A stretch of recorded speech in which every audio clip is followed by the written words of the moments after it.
നമസ്കാരം, ഭാരത് ലൈവിലേക്ക് സ്വാഗതം. രാവിലെ തന്നെ ഒരു ജാതി പറഞ്ഞുകൂടാ എന്നാണ് പറയുന്നത്, എങ്കിലും ഒരു നായർ എന്ന രീതിയിൽ എനിക്ക് ഏറ്റവും അഭിമാനം തോന്നിയ നിമിഷമായിരുന്നു ഇന്നലെ മുതൽ കേട്ടൊരു പ്രധാനപ്പെട്ട വാർത്ത കേൾക്കുമ്പോൾ. ആ വാർത്ത KB ഗണേഷ് കുമാറിനെ പത്തനാപുരത്തെ താലൂക്ക് യൂണിയന്റെ നേതൃസ്ഥാനത്തു നിന്നും നീക്കി എന്നുള്ളതാണ്.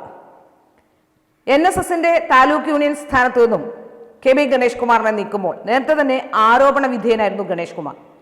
ഏകാധിപത്യ പ്രവണതകളാണ് ഗണേഷ് നടപ്പാക്കുന്നതെന്ന് NSS നേതൃത്വത്തിന് പരാതി നൽകുകയും ഒക്കെ ചെയ്തിരുന്നു. പക്ഷേ നമുക്കറിയാമല്ലോ, സുകുമാരൻ നായർ ഒരിക്കലും ഗണേഷിനെ തള്ളിപ്പറയാൻ തയ്യാറാവില്ല. CPM-മായി വളരെ അടുത്ത് നിൽക്കുന്ന ഗണേഷ് കുമാറും CPM-നോട് ഒട്ടാൻ നിൽക്കുന്ന സുകുമാരൻ നായരും രണ്ടുപേരും ചേർന്ന് തീർച്ചയായിട്ടും അത് എങ്ങനെയെങ്കിലുമൊക്കെ കോംപ്രമൈസ് ആക്കി മുന്നോട്ട് കൊണ്ടുപോകാനുള്ള നീക്കം നടത്തിയേനെ. കഴിഞ്ഞ ദിവസം മാധ്യമങ്ങളോട് ഈ വിഷയത്തിൽ KB ഗണേഷ് കുമാറിന്റെ സംസാരവും അതുതന്നെയായിരുന്നു. ആ സംസാരത്തിൽ ഉടനീളം നമുക്ക് മനസ്സിലായത് KB ഗണേഷ് കുമാർ വളരെ ശുഭാപ്തി വിശ്വാസത്തിലായിരുന്നു, തന്നെ ഒന്നും ചെയ്യില്ല എന്ന ശുഭാപ്തി വിശ്വാസത്തിലായിരുന്നു. പക്ഷേ അഭിമാനികളായ കുറെ നായന്മാർ ആ കരയോഗത്തിലുണ്ട് എന്നുള്ളത് ഏറെ സന്തോഷം ജനിപ്പിക്കുന്ന കാര്യമാണ്. പത്തനാപുരത്തെ താലൂക്ക് യൂണിയന്റെ ഇപ്പോൾ രാജിവെച്ച ഭാരവാഹികൾക്കൊരു അഭിനന്ദനം. കാരണം ബാക്കിയുള്ള എല്ലാ ആൾക്കാരും, താലൂക്ക് യൂണിയന്റെ ഭാരവാഹിത്വത്തിലുള്ള മുഴുവൻ ആൾക്കാരും ഒരുമിച്ച് രാജിവെച്ചപ്പോൾ ഗണേഷിന് തുടരാൻ നിവൃത്തിയില്ല എന്ന അവസ്ഥയിലെത്തി. തീർച്ചയായും ആ തീരുമാനം വളരെയധികം സന്തോഷമുണ്ടാക്കുന്ന, വളരെയധികം അഭിനന്ദനം അർഹിക്കുന്ന ഒരു തീരുമാനം തന്നെയാണ്. അല്ലെങ്കിൽ ഒരിക്കലും KB ഗണേഷ് കുമാറിനെ NSSന്റെ ആ സ്ഥാനത്തു നിന്നും നീക്കാൻ കഴിയുമായിരുന്നില്ല. കാരണം ഗണേഷ് കുമാറിന്റെ ഇത്തരത്തിലുള്ള ചില ബന്ധങ്ങൾ മാത്രമല്ല, കഴിഞ്ഞ കാലഘട്ടങ്ങളിലെല്ലാം നമുക്കറിയാം ഗണേഷ് കുമാറിനെ ഇത് എന്തുകൊണ്ട് അവിടെ നിന്ന് നീക്കണം എന്നുള്ളതിന് രണ്ടാമതൊരു കാര്യം കൂടിയുണ്ട്. ഒന്ന്, ഏകാധിപത്യ പ്രവണത NSSന് പ്രശ്നമാകണം. പക്ഷെ അതിലുപരി ഗണേഷ് കുമാറും ഗണേഷ് കുമാറിന്റെ ഭാര്യയുമായുള്ള തർക്കത്തിനിടയിൽ ഗണേഷ് കുമാറിന്റെ ഭാര്യ പറഞ്ഞൊരു കാര്യമുണ്ട്, താൻ ജീസസിന്റെ ചൈൽഡാണ് എന്ന് കയ്യിൽ പച്ച കുത്തിയിട്ടുണ്ട് എന്ന്.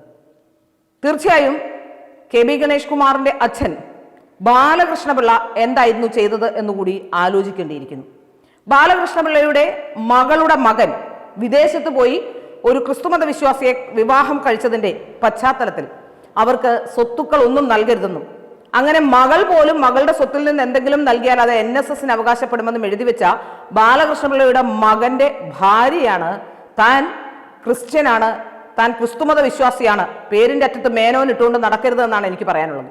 ക്രിസ്തുമത വിശ്വാസിയായ നിങ്ങളുടെ മതാചാരപ്രകാരം ജീവിക്കുക, നിങ്ങളുടെ പേര് മാറ്റുക. നിങ്ങൾ എന്തിനാണ് അങ്ങനെ ഒരു ക്രിസ്തുമത വിശ്വാസത്തിലാണെങ്കിൽ അങ്ങനെ ജീവിക്കൂ.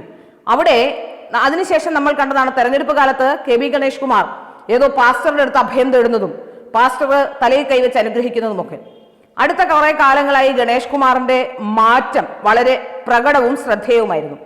പണ്ടൊക്കെ KB ഗണേഷ് കുമാറിനെ കാണുമ്പോൾ നമ്മൾ രാജ്മോഹൻ ഉണ്ണിത്താനെ കാണുന്നത് പോലെ, രാജ്മോഹൻ ഉണ്ണിത്താൻ കുറിതൊടുന്നത് പോലെ തന്നെ KB ഗണേഷ് കുമാർ എപ്പോഴും കൊട്ടാരക്കര ഗണപതിയുടെ കറുത്ത കരി എപ്പോഴും തൊട്ടിരിക്കുന്നത് ശ്രദ്ധയിൽപ്പെട്ടിട്ടുണ്ട്. പക്ഷേ അടുത്ത കാലത്തായി KB ഗണേഷ് കുമാർ ഇത്തരത്തിലൊന്നും ചെയ്യുന്നില്ല. ഒരു സുപ്രഭാതത്തിൽ കാസർഗോഡ് സ്ഥാനാർത്ഥിയായപ്പോഴേക്കും രാജ്മോഹൻ ഉണ്ണിത്താൻ അലർജി വന്നതുപോലെ, ഏതോ അലർജി പിടിപെട്ടതാണോ എന്നറിയില്ല, ഏതായാലും അടുത്ത കാലങ്ങളിലെ ആ കുറി കാണുന്നില്ല. അതിൽ നിന്ന് തന്നെ മനസ്സിലാക്കാൻ സാധിക്കും നമുക്ക് ഇയാളും ക്രിസ്തുമത വിശ്വാസത്തിലേക്ക് എത്തിയിട്ടുണ്ടെന്ന്. ക്രിസ്തുമത വിശ്വാസം തെറ്റാണെന്നോ ആ വിശ്വാസം ശരിയല്ലെന്നോ അല്ലെ അങ്ങനെയുള്ള അഭിപ്രായങ്ങളൊന്നും എനിക്കില്ല.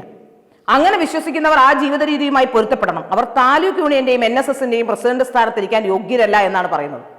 NSSന്റെ താലൂക്ക് യൂണിയൻ, ആ താലൂക്ക് യൂണിയന്റെ സ്ഥാനത്തിരിക്കാൻ യോഗ്യനല്ലാത്ത KB ഗണേഷ് കുമാറിനെ അവിടുത്തെ ജനങ്ങൾ തന്നെ പുറത്താക്കിയിരിക്കുന്നു, അവിടുത്തെ ഭാരവാഹികൾ തന്നെ പുറത്താക്കിയിരിക്കുന്നു എന്നാണ് മനസ്സിലാക്കാൻ സാധിക്കുന്നത്.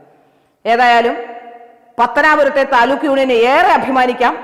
ഇത്തരമൊരു തീരുമാനത്തിലേക്ക് എത്തിയതിന് കേരളത്തിലെ നായർ സമുദായം മുഴുവൻ, നായർ സമുദായത്തിലെ 99%, 1% സുകുമാരൻ നായരുടെ ആയിരിക്കും, ബാക്കി 99% ജനങ്ങളും നിങ്ങളോട് കടപ്പെട്ടിരിക്കും എന്നുള്ളതാണ് പറയാനുള്ളത്. ഇന്നലെ നായർ ഐക്യവേദിയുടെ ഒരു സമ്മേളനം തിരുവനന്തപുരത്ത് സമാപിച്ചു. ഒരു യാത്രയായിരുന്നു, ഈ യാത്രയുടെ സമാപന സമ്മേളനമായിരുന്നു തിരുവനന്തപുരത്ത്. അതിൽ വളരെ പ്രസക്തമായ അവർ ചില കാര്യങ്ങൾ പറയുന്നുണ്ട്. മന്നത്തിന്റെ ചെറുമകന്റെ ഭാര്യ വരെ ആ പരിപാടിയിൽ പങ്കെടുത്തു എന്നുള്ളതാണ് മനസ്സിലാക്കാൻ സാധിക്കുന്നത്. സുകുമാരൻ നായർ അയാളുടെ കുടുംബ സ്വത്ത് പോലെ വെച്ചിരിക്കുകയാണ് കുറെ കാലങ്ങളായി NSSനെ. NSSന്റെ മന്നം സമാധി പോലും, അവിടേക്ക് ചെല്ലാൻ പോലും സുകുമാരൻ നായർ കനിയണമെന്ന അവസ്ഥയാണ്. സത്യത്തിൽ സുകുമാരൻ നായരെ പടിയടച്ച് പിണ്ണം വെക്കേണ്ട അവസ്ഥ കഴിഞ്ഞിരിക്കുന്നു.